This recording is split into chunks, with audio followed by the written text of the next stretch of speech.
What's going on, everyone? Welcome back to the show. So today we're going to take a look at Georgia. We're going to take a look at a clip. Harry Inton's going to be talking about Georgia, the governor's race, as well as the Senate race. And then we're going to take a look at the Senate map, and I'll show you why Georgia is a very important state and why Democrats need to defend Georgia in order to take back control of the Senate. So that's what we're going to focus on in this video. But first off, if you guys can do me a favor, please like the video. And if you're watching this video and you want to see more content like this, please consider subscribing to the channel. So let's go and take a look at what's going on in Georgia. Here we go. Oh, this may be the most promising year for Democrats in a midterm cycle since I was at least J-high, the longest since I was in middle school, the longest for this entire 21st century. What are we talking about? Well, we're talking about the fact that if you look at the chance that the Democrats win both governor and Senate, look at that. Keisha Lance Bottoms, you mentioned a 52% chance of winning the governorship there. And then Jon Ossoff, a clear favorite on the Senate side, an 82% chance. Remember when he won back in 2020, his first term into 2021, and he won in the runoff in 2021,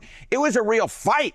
This is indicating that he is a clear favorite. He is the first Democrat to be a clear favorite for a Senate race in a generation. I was up all night. We're counting those numbers on the magic wall, and it was 5 votes here, 5 votes there, now an 82% chance to win. There's been a long time since Democrats won both a Senate seat and a governor's mansion in the same election. Yeah, so, you know, you see blue here. This is a close race. This is a toss-up, but the mere fact that Bottoms has a real shot of winning. And then yeah, I mean, we're looking in the way he's saying it's a toss-up. Yeah, that's correct. We're looking at Kalshi. It's a prediction market, so it's like a coin flip. And so 50-50, we're talking about probabilities here. We're not talking about win margin. So even with Ossoff, 82%, yes, that's a big lead, but we're not talking about the point margin that Ossoff is going to win by. So we're not going to see on election day Ossoff get 82% of the vote. We're just talking about a coin flip. So out of 100 flips of the coin, Ossoff would win 82 of those. And Ossoff being a clear favorite here. You know, I had to go back through the record books. The last time that in the same year a Democrat won both the governor's race and the Senate race in Georgia was 36 years ago. It was 1990. You had Sam Nunn winning re-election. You had Zell Miller being elected governor for the first time. Of course, Zell Miller became considerably more conservative down the road.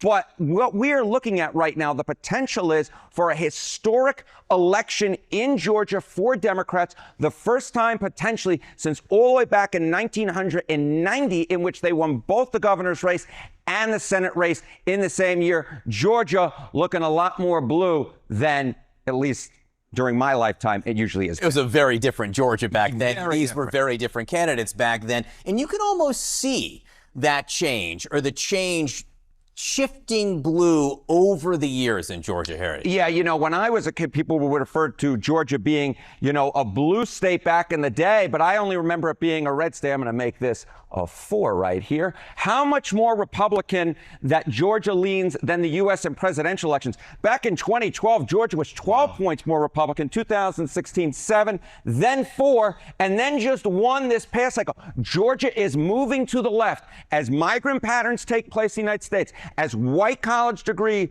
folks around the Atlanta suburbs move to the left. Georgia becoming more and more purplish, dare I say blue this cycle, and that is why it wouldn't be surprising to me if you get a 2 for Democrats sweeping both the governorship and the Senate races, because Georgia's moving left. You see it on the presidential level. Just as representative of the country. In some ways, as Georgia goes, so goes the nation there. There's one other number that may factor into this Senate race, at least in Georgia. Yeah, one other little nugget. Who has raised the most money for any Senate nominee in the entire country? It's Jon Ossoff with $60 million. I think he might be a prolific fundraiser, maybe something he might be using down the line in 2028 if he runs for. And look, we're looking at that. So you have Jon Ossoff at 60 million, and the next highest is Tallarico. So we're seeing, and this is what we've been talking about when it comes to these different races. We're seeing this energy for these Democratic candidates. And you're not seeing the same thing on the Republican side. And when we're talking about just the candidates that are out there, you don't see that same energy. We look at Tallarico. You see energy behind Tallarico.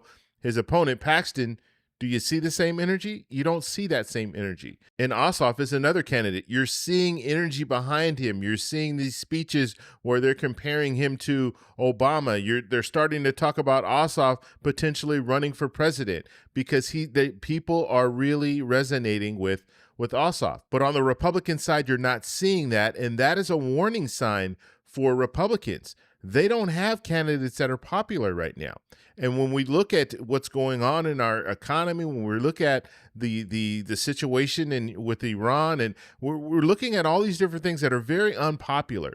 So Republicans are really going to struggle just to get their message out because the climate right now is against them. And we normally see this, right? When we're talking about midterm elections, usually it's a referendum on the party in power, and the party in power right now are Republicans. And so it's going to be a referendum on them. And so if things aren't going well, people are going to get out. They're going to be energized to get out and vote against the current administration. And that is what we're seeing. That's why you're seeing all this money being raised. That's why you're seeing this energy. Now I want to look at Georgia on a much larger scale. So when we start looking at the Senate map, Georgia is a crucial state. First off, Democrats need to defend Georgia. But the fact that Ossoff is doing well and Lance Bottom's also doing well, and we could see that Democratic governor as well as a Democratic senator, this is something that may be resonating all over the U.S. Okay, so when we start hearing the talk of a blue wave, we start hearing the talk of these certain states that might flip, like Maine and North Carolina and Alaska. The reason why this is a possibility is because we're seeing this energy. And let me just show you what I'm talking about here. So when it comes to Democrats and independents, they're right now they're at 47 in the Senate, and Republicans are at 53. So Republicans have control. Now, when we're looking at the map, as we stated, Georgia is very important for Democrats. They need to defend Georgia. If they can't defend Georgia, then they're going to have a rough night in November. And so they need to defend Georgia. They need to defend Michigan. They need to defend New Hampshire. And in all three of these states, and we'll have to see what happens in Michigan and New Hampshire, I think Democrats have a realistic shot at winning and defending these three states. And they have to. So when we look at Georgia and we see how strong Georgia is, will we start to see the candidate, whoever the candidate is in Michigan, will we see that same support? Will we see that same support when it comes to New Hampshire? You're going to see that energy coming from Democrats, coming from independents, and even coming from some Republicans in these states. We'll have to see. But we already know that there's some energy in some other states, like North Carolina. Right now, Roy Cooper is doing really well in North Carolina when you're looking at the polling. So Democrats have a real shot at winning in North Carolina. When it comes to Maine, although Plattner's been up and down with the different little scandals and things like that, Plattner's still very popular in Maine. And you have to look at it this way. You have Susan Collins, who is an incumbent, and her challenger, Plattner, has never held office before. And so people in Maine are saying, we want change. We want someone different. Right now they're saying that's Plattner. And so we'll have to see how that plays out. Plattner in the polling, he's been leading in all the polls, and the race has tightened in this latest text messaging scandal. But when it comes down to it, Plattner has a really good shot at winning in Maine.